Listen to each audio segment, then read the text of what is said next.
और आज़ादी के इस सफ़र में आज हम उन महान देशभक्तों, स्वाधीनता सेनानियों का पुण्य स्मरण करेंगे जिन्होंने भारतीय स्वाधीनता संग्राम में अपना योगदान दिया और भारत को आज़ादी दिलाई। इसी कड़ी में आज बात होगी पूर्व प्रधानमंत्री पीवी नरसिम्हा राव की। देखिए ये रिपोर्ट।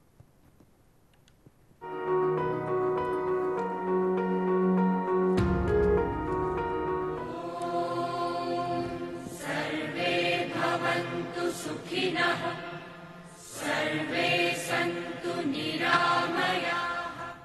आज की कड़ी में हम चर्चा करेंगे स्वतंत्रता संग्राम के वीर योद्धा स्वामी श्रद्धानंद की, जिनका 1926 में 23 दिसंबर को निधन हो गया था। आर्य समाज के सन्यासी के रूप में स्वामी श्रद्धानंद ने दयानंद सरस्वती की शिक्षाओं का प्रचार किया और 1920 के दशक में समाज सुधारों के लिए काम किया। उन्होंने 16 मई 1900 में गुजरावाला में गुरुकुल की स्थापना की, जिसे बाद में हरिद्वार स्थानांतरित कर दिया गया।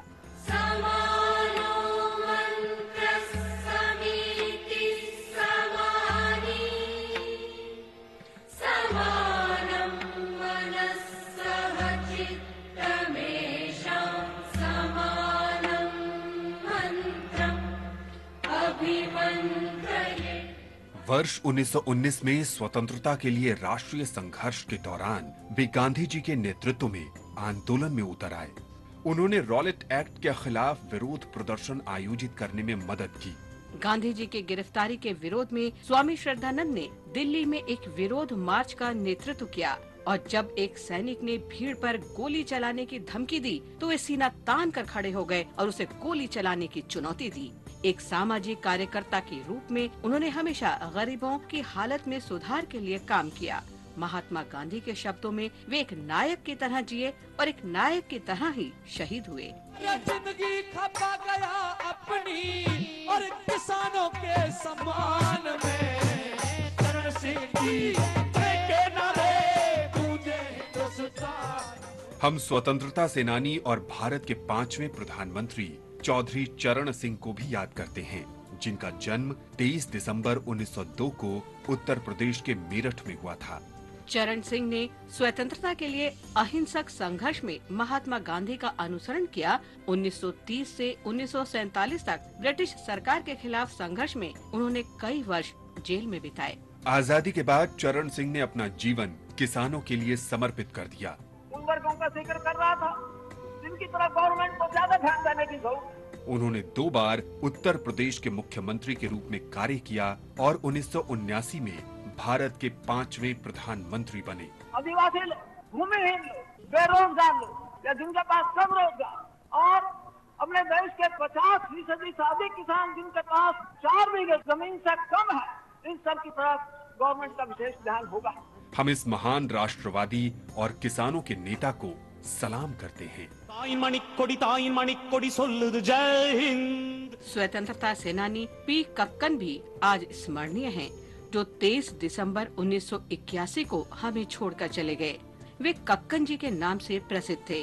उनका जन्म 18 जून 1908 को मद्रास प्रेसिडेंसी में मेलूर में तुम्बईपट्टी में हुआ था। कक्कन ने अपने युवावस्था में स्वतंत्रता आंदोलन में भाग लिया। 1939 में जब राज्य सरकार ने मंदिर प्रवेश अधिकार और क्षतिपूर्ति अधिनियम बनाया, तो कक्कन ने मदुरई में समाज के निम्न वर्ग के लोगों के मंदिर में प्रवेश का नेतृत्व किया। उन्होंने भारत छोड़ो आंदोलन में भाग लिया और उन्हें अलीपुर जेल भेज दिया गया। 1946 में वे संविधान सभा के लिए चुने गए और 1946 से 1950 तक इसकी सेवा की। स्वतंत्रता के बाद कक्कन ने तमिलनाडु राज्य सरकार में मंत्री के रूप में काम किया। हम महान राष्ट्रवादी को सलाम करते हैं।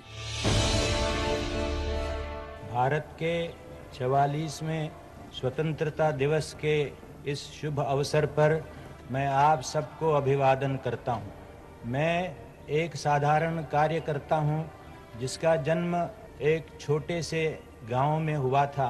लोकतंत्र की महिमा है, आपका आशीर्वाद है और मेरा अहोभाग्य है कि मैं आज इस ऐतिहासिक लाल किले से आपको संबोधित कर रहा हूं। 23 दिसंबर को पीवी नरसिम्हा राव की पुण्यतिथि भी है। 28 जून 1921 को जन्मे नरसिम्हा राव ने भारतीय स्वतंत्रता आंदोलन में सक्रिय भूमिका निभाई। पीवी नरसिम्हा राव 1930 के दशक के अंत में हैदराबाद राज्य में वंदे मातरम आंदोलन का हिस्सा थे। उन्होंने 1991 से 1996 तक भारत के 9वें प्रधानमंत्री के रूप में कार्य किया। उन्हें 1991 में आर्थिक सुधारों की नींव रखने और वैश्विक अर्थव्यवस्था के साथ भारतीय अर्थव्यवस्था के पुनः एकीकरण का श्रेय दिया जाता है। नरसिम्हा राव एक कुशल भाषाविद भी थे।